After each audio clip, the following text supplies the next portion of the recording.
আমার এক ফেসবুক বন্ধু এই মানুষটির ছবি পাঠিয়েছিলেন। 2024 সালের লোকসভা ভোটের প্রচারে পতাকাগুলি বাঁশের তৈরি লাঠিতে মন দিয়ে ভরেই চলেছেন। দলের কাজ বলে কথা, ব্যক্তিগত কাজ সেসব এর পরে আসবে। এরা দলটাকে চেনেন আগে, দল হেরে গেলে কষ্ট পান। ইদানিং সোশ্যাল মিডিয়ায় একটা পোস্ট মাঝে মাঝে দেখি। পোস্টের বিষয়বস্তু সিপিআইএম দলের যে এক ঝাঁক উচ্চশিক্ষিত সুবক্তা, কেউ সংগঠকও বটে, তাদের শিক্ষাগত যোগ্যতার একটা বড় লিস্ট মানুষকে জানানো। এই পোস্টের দ্বারা মানুষকে কি বলতে চান এরা? দেখুন, আমাদের দলে কেমন সব যোগ্যতা সম্পন্ন লোকজন আছেন, এতে লাভটা কি হয়? মানুষ এসব দেখেন। যদি সত্যি দেখতেন এবং গুণের কদর করতেন, তাহলে শ্রীরামপুরে দীপশিতা, যাদবপুরে সৃজন, তমলুকের সায়ন, হাওড়ায় সব্যসাচী, ডায়মন্ড হারবারে প্রতিকুল রহমান বা ঝাড়গ্রামের সোনামণি টুডু, যিনি 2016 সালে ঝাড়গ্রামের চাইবাসা বিশ্ববিদ্যালয় থেকে মনোবিজ্ঞানে স্নাতকোত্তর করেছিলেন, এসব জেনেও এদের মানুষকে হারাতে পারেন? তাহলে কি জন্য এসব পোস্ট? সীতারাম ইয়েচুরি, সিপিআইএম দলের সম্পাদক, ইনি তো প্রথমেই চমকে দেবেন। ইনি সিবিএসসি পরীক্ষায় সারা ভারতে প্রথম স্থান অধিকার করেছিলেন। দিল্লির সেন্ট স্টিফেন কলেজ থেকে স্নাতক হয়ে জেএনইউ থেকে সম্মানের সাথে অর্থনীতির স্নাতকোত্তর হয়েছেন। আবার জ্যোতি বসু পরাধীন ভারত থেকে সুদূর যুক্তরাজ্যে মিডল টেম্পল থেকে সম্মানের সাথে ব্যারিস্টারি পাশ করে 1940 সালের 1 জানুয়ারি ভারতে এসে সুপ্রিম কোর্ট বা হাইকোর্টে প্রবেশ না করে, অর্থাৎ ক্যারিয়ার বানানোর ছকে না গিয়ে ভারতের ট্রেড ইউনিয়ন আন্দোলনে যোগ দিলেন। এমন রেকর্ড বহু নেতা রয়েছে, লিস্ট বড় লম্বা হয়ে যাবে। এরা কেউই ক্যারিয়ার বানাতে চাননি, মানে আপন জীবন বানানোর লক্ষ্যে দৌড়াননি না। একটু ভালো করে বুঝে নি, এরা কেউই নিজেদেরকে পণ্য বানাননি। তাতেই বা কে এসে গেল? আসলে বলতে চাইছি, মানুষ নেতৃত্বে এডুকেশনাল যোগ্যতা নিয়ে জেনে কি লক্ষ্মীর ভাণ্ডারের আকর্ষণ ছেড়েছে, বা অন্য কোনো স্ত্রী প্রকল্প থেকে দূরে থেকেছে, বা জয় শ্রীরাম কম বলেছে? কত লোক আছেন আল্লাহ ভরসা বলেননি, বা থ্যাঙ্কস গড বলা কমিয়েছেন? আচ্ছা, দ্বন্দ্বমূলক বস্তুবাদ জানবার সময় কার্ল মার্কস, এঙ্গেলসের কোয়ালিফিকেশন নিয়ে কেউ কিছু জানতে চেয়েছেন? তাহলে নেতৃত্বের কোয়ালিফিকেশন জানানোর কারণ তো একটা আছেই, এটা বোঝা দরকার।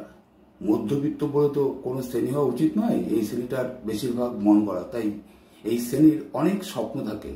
আপন সন্তানকে বামপন্থা শিক্ষায় বা মানবিকতার শিক্ষায় শিক্ষিত না করে ফর্মাল শিক্ষায় শিক্ষিত করে তোলে। ফলে ফর্মাল শিক্ষার গুরুত্ব এদের কাছে অনেকটাই প্রাধান্য পায়। স্বাভাবিকভাবে প্রশ্ন ওঠে, ফর্মাল শিক্ষা কি? ফর্মাল শিক্ষা হলো শিক্ষার একটি সংগঠিত এবং নিয়ন্ত্রিত ব্যবস্থা, যা একটি পাঠ্যক্রম অনুসরণ করে এবং স্বীকৃত একাডেমিক সার্টিফিকেট বা ডিগ্রি প্রদান করে। কাজেই কোনো বামপন্থী নেতা বা কর্মীর পরিচয় দিতে গিয়ে কোনো ফর্মাল সার্টিফিকেট হোল্ডার হিসেবে না দেখে শ্রেণী সংগ্রামে তার ভূমিকার কথা ব্যক্ত করা উচিত। কমিউনিস্টদের কাজই হলো মানুষের মধ্যে শ্রেণী সচেতনতা গড়ে তোলা এবং স্পষ্ট করে বোঝানো কমিউনিস্টরা কোন শ্রেণীর প্রতিনিধিত্ব করে। একজন প্রকৃত শ্রেণী সচেতন কমিউনিস্ট শাসকের কুনজরে পড়বেন। এই বিষয়ে একটি ঘটনা এই মুহূর্তে মনে পড়ছে। সালটা ছিল 1970 সাল, 31শে মার্চ। সেদিন পাটনা স্টেশনে হাজার হাজার মানুষ লাল ঝান্ডার ফেস্টুন হাতে এসেছেন, অভ্যর্থনা জানাতে এসেছেন তাদের নেতাকে।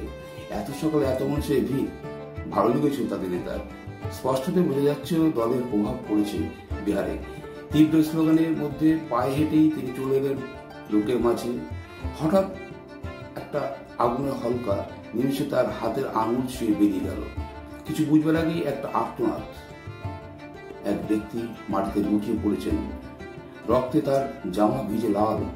এরপরেই একটা প্রচন্ড চিৎকার, ধর ধর আওয়াজ। ওই প্রবল ভিড়ে আততাই পালিয়ে গেছে। জানা গেল গুলিবিদ্ধ ওই ব্যক্তির নাম আলী ইমাম। তিনি এর আগে আরেকবার পাটনা স্টেশন থেকে ইএমএস নামগতিপাতকে পাটনা স্টেশন থেকে নিয়ে গিয়েছিলেন নিজের বাড়িতে। তিনি সিপিআইএম দলের এক সমর্থক। এবার তিনি এসেছিলেন জ্যোতিবাবুকে নিয়ে যেতে। তার ইচ্ছা সফল হল না।